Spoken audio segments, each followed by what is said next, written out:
But I think one thing I think is very important when we talk about St. Paul is this. I wasn't born in a hospital. I was born in a house at 587 Rondo, which my grandmother had purchased in 1909. And Rondo in those days, the majority of the people who lived on Rondo were white. And in the block I lived in between Dale and Kent, there was only 4 or 5 black families. There was only one family in that block that had any children. And so most of the kids that I played with in those days were white. And as I say, most of the citizens along that street were white. But there was a movement of the black population to move westward. And I think it's very important for a lot of people who don't know about early St. Paul, as Mrs. Calloway has informed you, at that time, St. Paul, black citizens lived in all sections of the city. And I'm a kind of a buff on black history, and I reviewed the 1920 census of St. Paul. And it says the total population of St. Paul was over 200,000 people. The black population was just a trifle over 3,000. So it was less than 1% of the people here were black.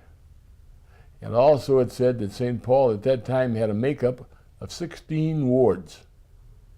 And the census says that black citizens, it didn't say black, it said colored, because that's what we used in those days, lived in all 16 wards. But when I went to Central High School, we were the boom kids from World War I. And Central High School was jammed. And kids didn't quit school much in those days because there was no jobs for them to go to. That was the middle of the Depression. Mm-hmm. And so my last year there, maybe the last 2 years, they had 2,900 students at St. Paul Central. That's more than they have right now. Yeah. And we used to start in a staggered day. Some kids started at 8:30, some kids started at 10:30. And during that period, the largest number of black students that was ever at Central when we were there, I would say it was roughly 25 out of 2,900. And so forth. And as I say, Mrs. Calloway graduated, I think, in either 34 or 35. And I didn't graduate until 1936. But in 1936, I recall that there were 750 kids in that class. There were 8 of us. And I'm proud to say that I wasn't one of them. Out of those 8 students, black students, 5 of them were on the honor roll. And 5 of them ended up graduating from college. So that idea that we were prohibited from learning, I can't buy that because I know better. From 1938 to 1941, I guess, were some of the roughest years of my life. I couldn't get a job and so forth. I recall one issue when I went to, after I graduated from Central, I went to Ham's Brewery. I walked in the office. When I walked in that office, I knew I was wasting my time. The girl looked up at me, who was the receptionist, and referred me to someone. I walked over and told him I wanted to put my application for a job. The guy looked up, cold turkey, said, "We don't hire any colored people here." End of interview. Well, in 1939, I took the police examination. And up until that time, that was the largest turnout they'd ever had. I think about 1,300 fellows took the examination. I didn't have any job, no place to go. So I went down to take the police and fire examination.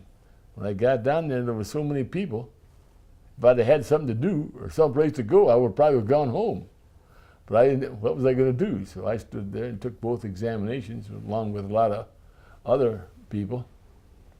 And Clarence Mitchell at that time was head of the Urban League, and he had been contacting the police department. There had been a long period of time.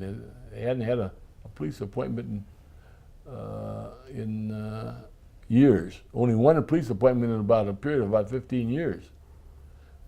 And so Barfus was the commissioner, and he said, well, they'd made a rule about taking them, so he said they'd be hired as they stood on that list. So I guess about 10 or 15 guys took the test, colored kids, men.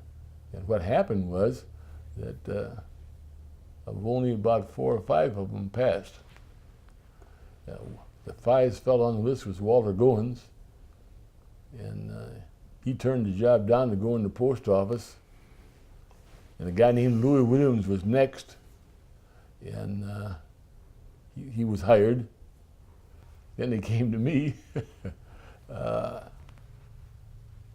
So I guess they figured they had hired one black guy, that was enough.